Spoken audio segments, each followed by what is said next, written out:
nous allons explorer les 7 habitudes des personnes ultra riches. Non pas pour promettre une richesse instantanée, mais pour comprendre les comportements, les routines mentales et les stratégies concrètes qui distinguent ceux qui construisent des fortunes durables de ceux qui restent dans la course moyenne. Chaque habitude sera expliquée en profondeur, illustrée par des principes psychologiques et pratiques, et accompagnée d'exemples et d'étapes actionnables que tu pourras appliquer dès aujourd'hui. Prends des notes, c'est pas uniquement de la théorie, c'est un plan de travail. Habitude, vision long terme et planification stratégique. La première habitude commune aux ultra-riches est une vision claire orientée sur le long terme. Ils ne poursuivent pas simplement des gains rapides. Ils construisent des systèmes et des actifs susceptibles de générer des revenus pendant des décennies. Cette vision se traduit par des objectifs écrits, des plans quinquennaux et des revues régulières de leur trajectoire. Ils évaluent les décisions selon leur impact sur 10, 20, voire 50 ans. Concrètement, cela implique d'écrire une déclaration de mission personnelle, de définir les objectifs majeurs, financiers, familiaux, de santé, d'impact et de diviser ces objectifs en étapes annuelles, trimestrielles et hebdomadaires. Ils utilisent des métriques précises pour mesurer le progrès pas seulement des sentiments. Cette habitude exige patience et discipline. Accepter de sacrifier des plaisirs immédiats pour un rendement exponentiel à long terme. Habitude de investir dans des actifs, pas dans des passifs. Les ultra-riches comprennent et appliquent la différence fondamentale entre actifs et passifs. Ils cherchent à acquérir des actifs qui génèrent des flux de trésorerie, entreprises, propriétés productives, parts d'entreprise, actions, brevets. Ils minimisent les dépenses qui consomment des ressources sans créer de valeur durable. Cette habitude commence par l'éducation financière. Comprendre le fonctionnement des marchés, la fiscalité, les leviers d'investissement et la diversification. Ensuite vient l'action allouer un pourcentage régulier des revenus vers les investissements, utiliser l'effet de levier de façon contrôlée et privilégier l'achat d'actifs générant des revenus récurrents. Au quotidien, cela se traduit par des décisions simples mais puissantes, renoncer à certaines dépenses de statut pour acheter des parts d'entreprise ou investir dans un fonds immobilier qui verse des loyers. L'objectif est d'augmenter la part des revenus passifs dans le total des revenus. Habitude, 3 maîtrises du temps et des priorités. Le temps est la ressource la plus égalitaire et pourtant la plus mal utilisée. Les ultra-riches protègent leur temps comme un actif sacré. Ils planifient, découpent leur journée en blocs et délèguent systématiquement les tâches qui n'exigent pas leur expertise unique. Ils appliquent la loi de Pareto, 20% des activités produisent 80% des résultats. La discipline consiste à identifier ces 20% et à concentrer son énergie dessus. Sur le plan pratique, ils utilisent des routines matinales pour entrer dans l'état optimal de travail, définissent les 3 tâches critiques de la journée et réservent des plages sans interruption pour le travail profond. Ils automatisent et externalisent assistants virtuels, comptables, outils numériques pour les tâches répétitives. Enfin, ils acceptent de dire non. Chaque oui inutile dilue la concentration et le temps disponible pour ce qui compte vraiment.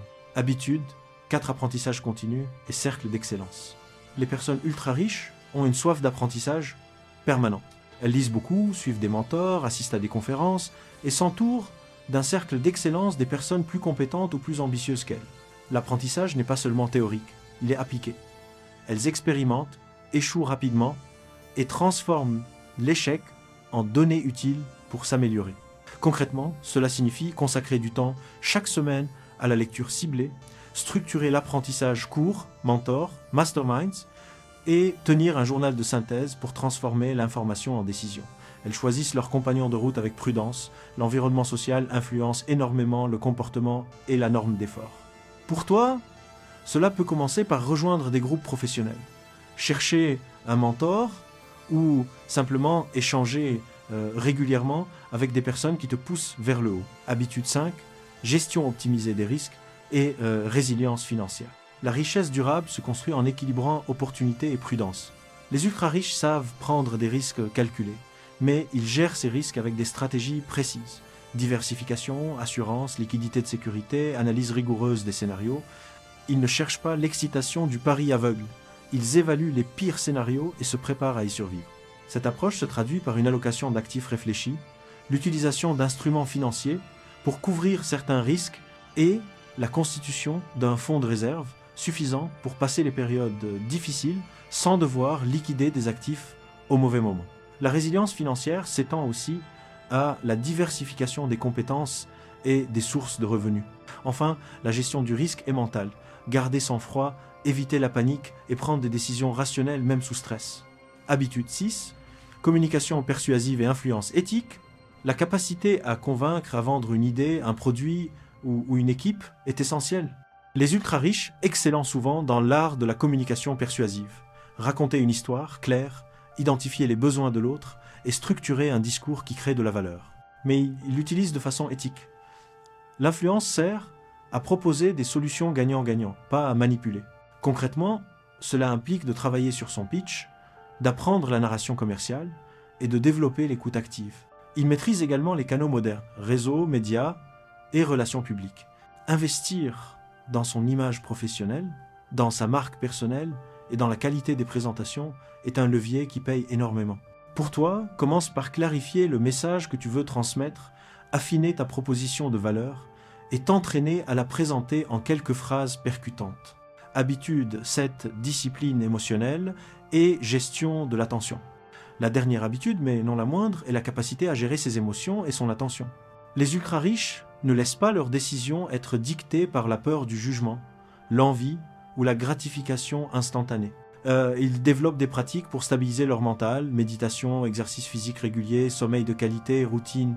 Ils reconnaissent les biais cognitifs, aversion aux pertes, excès de confiance, biais de confirmation, et construisent des processus d'aide à la décision pour les contrer, checklist, comité, test A, B. Sur le plan opératif, cela signifie limiter la consommation d'informations inutiles, organiser des moments de déconnexion et structurer des routines permettant d'atteindre un état de travail optimal. En maîtrisant l'émotion, ils peuvent prendre des décisions plus rationnelles, maintenir la constance malgré les revers et exploiter les opportunités quand elles se présentent. Application pratique. Transformer les habitudes en routine quotidienne. Savoir ces habitudes ne suffit pas, il faut les transformer en routine. Commence par un audit personnel. Quelles sont tes forces et tes faiblesses par rapport aux 7 habitudes? Priorise 1 ou 2 habitudes à changer pendant 90 jours. Par exemple, si ta faiblesse est la gestion du temps, mets en place le découpage en blocs et identifie les 3 tonnages critiques par jour pendant 30 jours. Si tu n'investis pas, engage-toi à automatiser 10% de tes revenus vers un véhicule d'investissement chaque mois. Utilise des indicateurs simples pour mesurer l'amélioration. Heures consacrées au travail profond, pourcentage de revenus passifs, nombre de livres lus et appliqués. Cherche un partenaire de responsabilité ou un coach pour maintenir la discipline. La richesse est un produit de système et d'habitude. Pour conclure, la richesse ultra durable n'est pas le fruit d'un seul grand coup de chance. Elle est la conséquence de systèmes répétés, d'une vision de long terme et d'une discipline quotidienne.